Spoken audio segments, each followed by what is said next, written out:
What's going on, guys? This is Fletch here on Ultimate Halo. Welcome back. I've just come back from Seattle after having an amazing time with all of my best YouTube friends and also visiting 343 Industries. And as you can tell by the title, there's a lot of things I want to talk about. And the title is The Halo Community Will Shape Halo Infinite. You know, I've learned a lot just both in my chats with 343 Industries, when speaking to the developers, and just simply in the clear evidence and changes being made in the franchise thus far, and the acknowledgements of mistakes that have been made over the years. You know, the Halo community has always been special. There's never been any doubt about that whatsoever. I know that firsthand because I'm in a privileged enough position to be able to go to the studio, go to Halo meetups, speak to the different people from different corners of the globe, community, and different walks of life. And with these people, I can assure you there's one common denominator, no matter how different they are, and they all love Halo. Okay, Fletch, cool, people love Halo, that's why we're all here, this is why you're watching this video, this is why I'm making this video, but the question is, does this correlate to 343's management of the franchise? And the answer is yes, like, fuck yes, like, I think that's a stupid question in the first place, but I know there are people out there who think that. But rather than talking about my personal experiences first, let's just look at some evidence, because there's an abundance of it out there, and there's been a lot of different directions taken over the years after a lot of mistakes have been made, and a lot of developers will admit that. So okay, the Xbox One X comes around and 343 decide it's an excellent time to start investing in making improvements and stabilising the game. That in itself was amazing news to hear, but the icing on the cake was that there was going to be a flight testing program, which was a first for the studio to say, look, we need your help so we can gather some actual thoughts, get some real substantial feedback so that we can make this as good as it possibly can be and we can gauge your thoughts correctly. Along with that, for a good while, there was also the community feedback program, which I'm pretty sure is still going today. Not as active, obviously, now that the big patch has launched, but they're still showing continuous support for that. And it's not just going to be one patch and then it's out there. There will be continuous support. So that's a great step in itself. Okay, so nice one. So let's just pause for a moment, okay? In some people's eyes, I've just confirmed that 343 Industries fixed a game that should have been fixed a long time ago.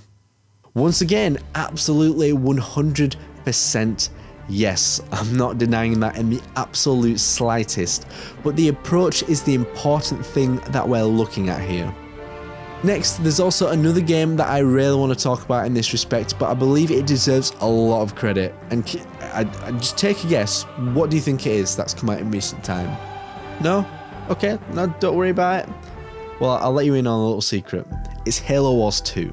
Honestly, Halo Wars 2 will and always has had a niche market, but nonetheless, our voices were heard. This game actually exists. Which is pretty nuts to me actually, because I never thought before it was announced I would ever see another Halo Wars game. Halo fans love blur cutscenes. I've watched them for Halo Wars 1 and 2 a million times and I still absolutely adore them. They are truly a work of art. The fact that Halo Wars 2 is still a thing and still gets continued balancing support is fantastic. You know, I'll be really truthful, this game isn't my thing, and I'll be honest in saying that I genuinely do enjoy playing it, but the actual player base is naturally going to be a lot smaller compared to Halo first-person shooter installments. The key thing I want to talk about is the art style of this game. It brought the brutes back, which was, oh man, I was so happy to see that. We haven't really seen them in an actual game in a good while. There's a very classic art style to the Halo designs. You know, there's a lot of old weapons, vehicles, armors. The Covenant have a lot of returning designs from the classic games.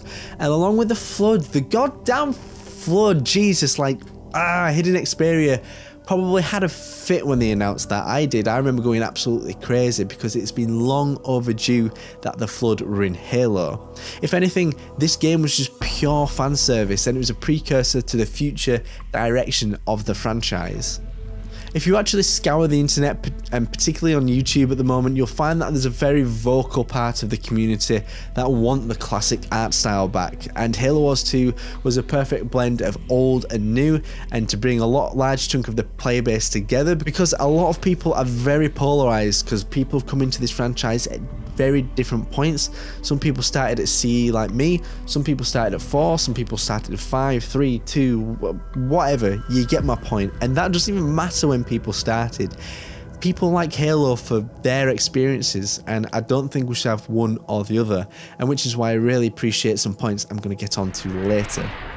Alright, so time to get to the real stuff right here. Halo Infinite, Halo 6 Infinite hype, Halo Infinity, Halo, what the fuck do I do with all of this hype announced at E3 2018? I don't know what to do with all this hype. Honestly, there's a long way to go if you ask me. Not only does this game look fantastic graphically, but it was a whole tease throughout the entire trailer. I remember being sat in my room, and it was quite late in the UK at that time, and I literally screamed when I saw the classic helmet design, and it's actually a pretty huge regret of mine not making a reaction video, because I went absolutely nuts. In all seriousness though, the reveal of that helmet, the classic Marines, the classic Foreigner structures, and actually being on a damn Halo ring was just like a testament to the passion, the constructive criticism that fans have expressed over the years and what they want to see from a Halo game. I've spoke to 343, I've been to the studio, you can ask any person there what kind of Halo game do they want to make, and I can bet a whole lot of money that they will say that they just want to make a damn good Halo game. They get it. They're just as big as Halo fans as you or I, and I don't think a lot of people understand how hard these folks have worked just to get into that studio. A lot of people can probably go work anywhere in that industry and probably have turned down a lot of opportunity, and that pure reason is they want to work on Halo. To sum everything up, Halo is a special franchise. This community is special in so many ways, and if we want Halo Infinite to be as great as possible, we need to band together, be constructive, express our wishes, thoughts and criticisms to 343 so that they can listen appropriately, because they read and watch and listen to a lot more than you guys will ever realise, more than I will ever realise, and I know that's a fact. So if there's something you don't like, don't be afraid to say, I don't like this, and remember to balance that out with a suggestion, a realistic suggestion in how they can improve it, and what effect you think it'll have, and because I'm telling you they'll pick up on this. And don't be afraid to say the things that you do like, because they want to hear what you do and do not like. Everything needs to be nicely balanced so that they can know where to take this franchise. But what are your thoughts? Do you think 343 listen? And if not, tell me why, and how do you think they could do this better? My name is Jack Fletcher. You can follow me on the Twitterverse as always, which is much appreciated, in the link below. And I will catch you next time on the one and the only Ultimate Halo. Subscribe now to Ultimate Halo for more unfriggin' believable Halo content.